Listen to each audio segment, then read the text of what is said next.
I'm thinking that I'm giving myself a pass mark there. They're going to slide from third. It could be anywhere.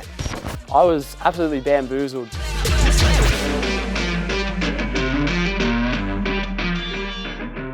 Pre-season predictions, we love to do them, however fraught with danger they are. It's kind of like just proving ourselves wrong every single year. But Liam, this year in, I think, January, you had the great task of going through our NRL predictions. You came up with 10 of them, some bold, some not so much. Now, first one, we're going to start off very easily.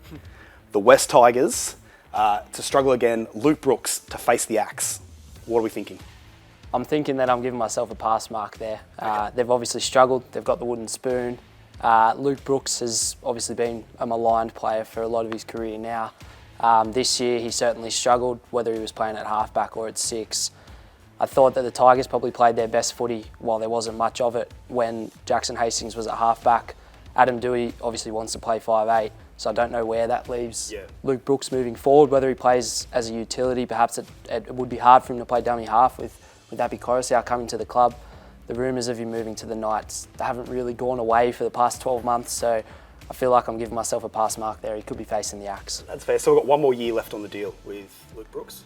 Yeah, there's one year deal left for Luke Brooks at the Tigers. It's on big money. I know Benji and Tim Sheens have both said that they would like to keep him, but I'm sure if a club came in and offered to pay 2/3 of his salary for next year, they're probably going to take it up. You must have been feeling pretty good at the start of the year. 0-5 start for the West Tigers, being like, one in the books already. I don't like to take joy in others' displeasure, but the Tigers, they did look like a bottom 4 side before the ball was kicked. So. Okay, so pass 1 for 1, we can take that. Slightly harder, we're going with South Sydney, obviously to fall, got a rookie halfback. So South finished 3rd last year? Yeah, finished in the top 4, made the grand final, almost knocked off Penrith in the grand final. We know how good Penrith are in the last 3 years. So I thought they did play well towards the back end of the year when Latrell Mitchell was out. I had them sitting 7th, 8th before the season. They've finished in 7th spot. Lockie Ilias did have quite a good year for his rookie campaign, but if you're going solely off them sliding down the ladder, that's exactly what they did. I think they've probably maybe delivered on expectations, as you said. You lose Reno, you lose Jaden Sewer, you lose Gay Guy, you lose Benji. I know he didn't play a whole lot, but in terms of cultural fit for them, obviously Wayne Bennett as well. Finishing 7th, I think that's pretty good for them. Yeah, I think that's about where a lot of people would have had them slated to finish. Inside that top 8, not really anywhere near the top 4, although they did kind of push in the last few rounds before that loss to the Roosters and another loss to the Panthers as well. But yeah, 7th spot, that's about where I thought South would finish, so I'm giving myself a big green tick for that one. I like that you've kind of left it open-ended as well. You're like, they're going to slide from 3rd, that could be anywhere. Just as long as they don't win the minor premiership, that's a big old win. Next one, Cronulla Sharks to finish inside the top 4. Not many people had them inside the 4. Obviously, they had Cam McInnes, Dale Finucane, Nico Hines come in, new coach. There was a lot to like, but there was a lot of the preseason chatter was how are Moylan and Nico Hines going to play together, both 2 running halves. You said they will finish the top 4. Why? I just thought the experience of guys like McInnes and Finucane would help with the younger guys in the squad that they've got coming through, especially in the forwards. You look at guys like Teague Wilton's probably had the best year of his career. Britton Okora's still quite young. He's had a fantastic year for the Sharks as well. Nico was playing fantastic football at the Storm. Obviously there were some question marks over whether or not he would be able to play at 7, especially with a guy like Moylan at 6, who's probably not an organising playmaker. But I thought the balance of their squad was quite good. They had some decent depth there with some young guys that we've seen, like Lockie Miller, Cade Dykes have come in. So I thought that they were definitely going to make the 8, but I thought that they could push for the top 4 with bouncing off what we said about South, where I thought they were going to probably slide down.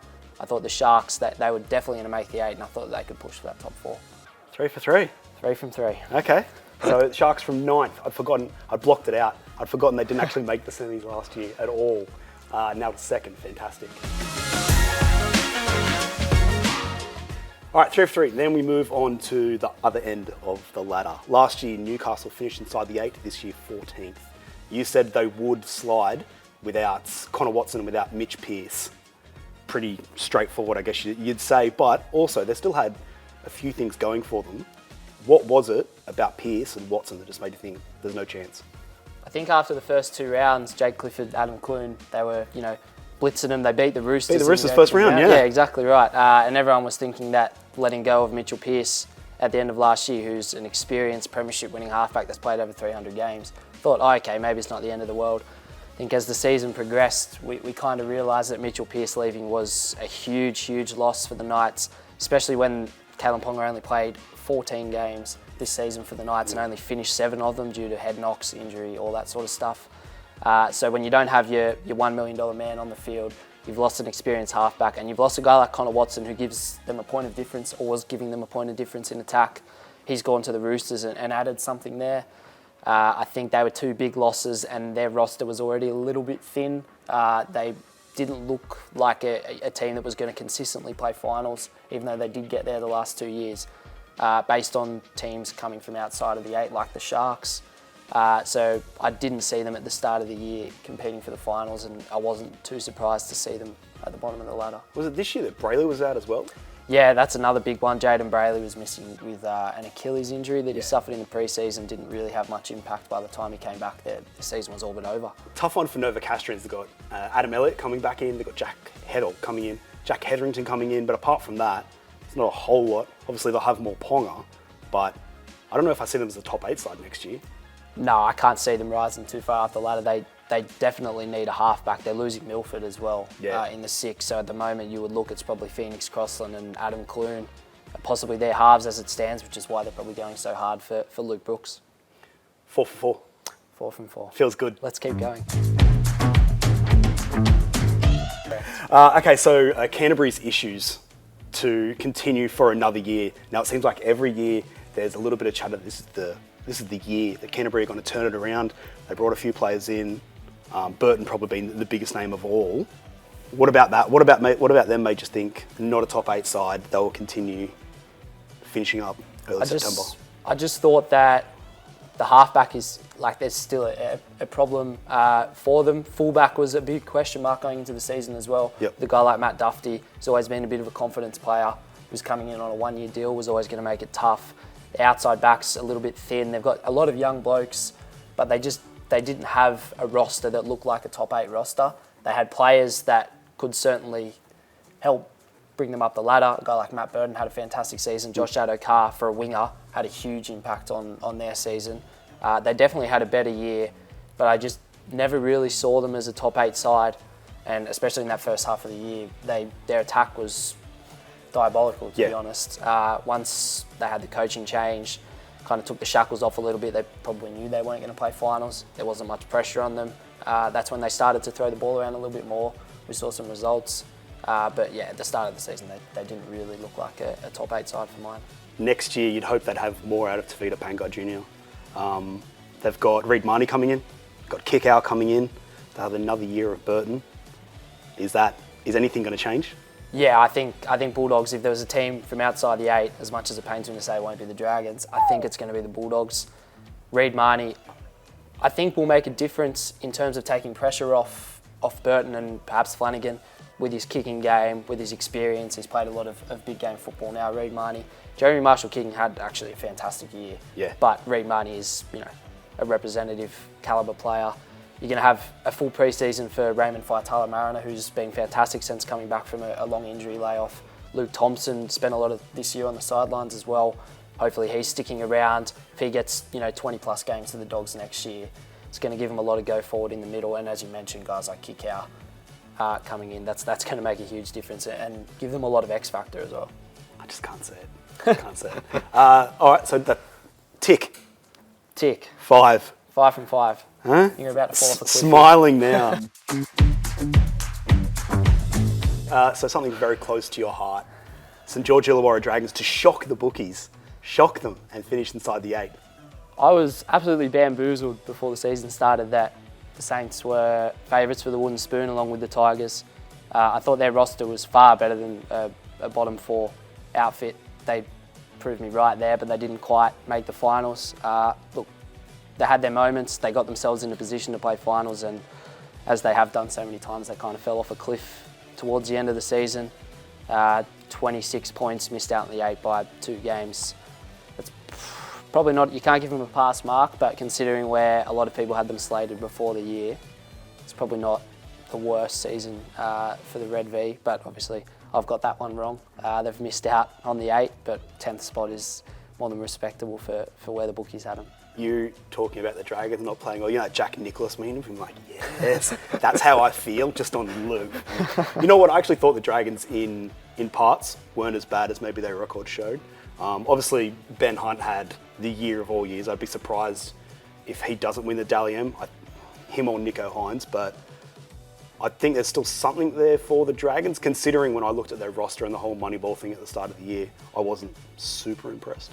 Yeah, Hunt obviously had a fantastic year.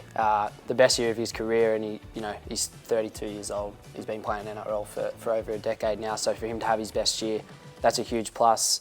Some other guys had really good years. Moses Sully, a couple of the younger blokes like Cody Ramsey when he came in at fullback, had good years. They're losing some experience in the forwards with Tarek Sims, Josh Maguire moving on. Yep. But yeah, it wouldn't surprise me if they have a similar year next year, to be honest. We'd take 5-1. It's a good start to the year. Cowboys rookie to thrive, and here's where you get a little bit greedy, despite the Cowboys finishing in the bottom 4. Yeah, I think a lot of smart judges probably had the Cowboys finishing in the bottom 4. They've been the real surprise packets of the year. But one bloke that wasn't a surprise packet for me was Jeremiah Nanai, 18-year-old second rower. Played 2 or 3 games at the back end of last season for the Cowboys. Huge raps on him on pre-season. I spoke to Riley Price, who's yet to make his debut in the pre-season. He said Nanai is the one to watch. He certainly turned out to be just that. I think he scored 17 tries, which is outstanding for a second rower. Made his Origin debut at 19 years of age. If he doesn't get the Dally M Rookie of the Year, I don't know what's going on. I'm an astronaut if he doesn't get it. But I did say the Cowboys would finish in the bottom 4, and they've finished in the top 4, so I've got that one completely wrong. So I'm going to give myself a 0.5. Okay, I can deal with that. You know what? I had that many looks around this morning and all throughout the week trying to find someone who had the Cowboys in within the 8, and it wasn't a thing. No. Nobody saw it coming. Todd Payton did an excellent job. I'd be super surprised if Nanai's not Dally M Rookie of the Year. It just would make no sense. Yeah, it'd be hard to see anyone else getting it, to be honest. But he's done such a good job, Todd Payton, with guys like Chad Townsend and Tom Dearden, who there were huge question marks over at the start of the year. Okay, so half mark, we can take that. Ben Hunt to be the Queensland Origin captain. Why? Why would you say that? Well, there were scenes, I can't remember whether it was Game 2 or Game 3 last year, where I think it might have been Game 3. New South Wales had already wrapped up the series. Yep. Ben Hunt was leading the team talk after the game, giving them a big dressing down, and he just looked more of a leader to me than Daly Cherry Evans. Obviously, it hasn't happened. They've stuck with DCE. They've won the series. Yep. Ben Hunt had a fantastic Origin campaign, but obviously didn't get named captain. I just thought that after a few years, I know they won in 2020, but that was weird COVID circumstances when you just not worry about that. But outside of that, New South Wales have kind of been dominating Origin for the last 5 years. So I just thought Queensland might have looked for a change, especially with a new coach coming in, but they didn't. They stuck with DCE and it paid off for them. It was interesting when the Blues did win this year, game 1, 2, that there were heaps of calls from the Courier Mail, which happens every year, but about DCE specifically, the player they love to hate, saying that maybe he's not the captain anymore. Yeah. I thought there was a chance you were going to be right. Yeah, I thought there was a chance as well. But look, DCE has been a leader for a long time, both at club and representative level, so probably underestimated him a little bit there. I'm a DCE man. Yeah, I'm a bit of a DCE apologist as well. He's a different character, but I like the way he goes about his business. Okay, I can live with that. So, womp, womp, womp. Big cross there. This one I backed at the start of the year. I know it was January, but I genuinely thought it was going to happen as well. Luke Keary to be the Player of the Year, Dally M medalist. Yeah, I just thought that the Roosters with the squad that they had put together, I thought they were really going to hit the ground running this year, probably finish in the top 4, fly away with a comp at the end of the season, which we'll probably get to shortly. And I thought Luke Keary, coming back from a lengthy injury layoff, thought he was going to have a bit of a point to prove coming in, working on that combination with Sam Walker. And in the first half of the year, didn't really look like he was going to finish in the top 50 for the Dally M, Luke Keary. He had that little issue with his concussion. He missed 3 or 4 games there. But since he's come back at the back end of the year, he's been brilliant. Him and Walker have swapped sides of the field in the second half of the year. He's played some really good football, Luke Keary, but he's not going to be in the conversation for the Dally M. We mentioned Ben Hunt, Nico Hines. Probably going to look at a guy like Mitch Moses, even Keary's teammate James Tedesco. He's probably going to be in that top 5 for the Dally M. So don't think this is Keary's year, but maybe 2023. Final one, Roosters take out the premiership in dominant fashion. Kind of has a little bit of the thing about the Cowboys one here as well. Not just Roosters to take out the comp, but in dominant fashion. They're going to roll through people. I just looked at their roster at the start of the year and I thought this is a team that's going to challenge, and not only challenge, but be able to, fly past a team like Penrith and a side like Melbourne as well. That hasn't really worked out to plan. They've had, injury issues, kind of working on some new combinations with Keary and Walker at the first half of the year. They've hit their straps now to take out the premiership, having to win 4 games in a row without Joey Manu for 2, possibly 3 of them is going to be a big ask. If I was going to back a team from outside the top 4, it would be the Roosters, but they've probably got a bit of an uphill battle in front of them now. So there's a question mark over that prediction, obviously, but I don't think it's going to come to fruition, unfortunately, for the Tricolours. So time of recording, final start in 2 days. Yeah. So we'll say question mark for now. Question mark. Where does that leave us? I think that leaves us with, out of 10, I'm going to give 5.5 out of 10. We've got West Tigers and Luke Brooks. Yes. Yeah, that's a tick. What was the second one? South to miss the top 4, slide down. 7th spot, that's a tick. Tick. Yeah. Cronulla, top 4, huge tick. Tick, yes. Second home final at the Toilet Bowl at Shark Park. Best ground in the world. Yep. Mitch Pearce and Connor Watson having a huge effect on the Knights. That's a huge tick. Bit of a gimme. Yeah, they've almost won the wooden spoon. So, Canterbury's issues to continue. Yes, they got better, but they didn't make the finals and never looked like making the finals. And Jeremiah Nanai and the Cowboys were given a half. Half so mark. I can deal with that. 5.5 out of 10. Out of 10 is not too bad. We hold everyone else to account. I think pass marks fine. Yeah, pass marks fine. Fine-ish. Let us know in the comments below what you thought was going to happen, what you didn't have happen, and of course which ones you disagree with.